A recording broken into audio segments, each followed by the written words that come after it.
Pemerintah Indonesia telah berupaya serius dalam beberapa waktu ke depan untuk mengupayakan peningkatan anggaran pertahanan menuju postur yang ideal.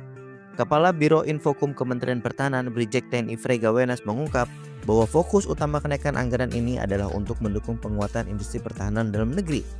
Dalam rencana terbaru, anggaran pertahanan diproyeksikan mencapai 1 hingga 1,5% dari PDB. Sebelumnya, anggaran pertahanan Indonesia hanya berada di sekitar 0,8% dari GDP. Angka ini yang jauh lebih kecil dibandingkan dengan negara-negara tetangga yang telah mengalokasikan dana di atas 1% atau bahkan ada yang mencapai 2% dari GDP. Kenaikan anggaran ini diharapkan mampu mendorong kemandirian industri pertahanan Indonesia sehingga tidak lagi bergantung pada impor alutsista secara berlebihan di masa depan.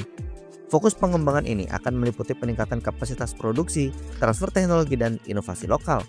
Dengan begitu, Indonesia dapat mengurangi ketergantungan pada negara asing dalam memenuhi kebutuhan alutsista strategis. Langkah ini juga sejalan dengan visi pemerintah untuk menciptakan industri pertahanan yang mandiri, kompetitif, dan mampu mendukung operasi militer secara optimal. Selain mendukung industri pertahanan, kenaikan anggaran juga memungkinkan percepatan pengadaan alutsista strategis yang selama ini memang sering terkendala keterbatasan dana. Program-program modernisasi seperti pengadaan jet tempur generasi terbaru, kapal perang hingga destroyer, dan juga sistem pertahanan udara bisa berjalan lebih lancar. Dengan anggaran yang memadai, pemerintah dapat memastikan bahwa proses pengadaan tidak lagi memakan waktu terlalu lama dan tidak berlarut-larut seperti yang kerap terjadi sebelumnya.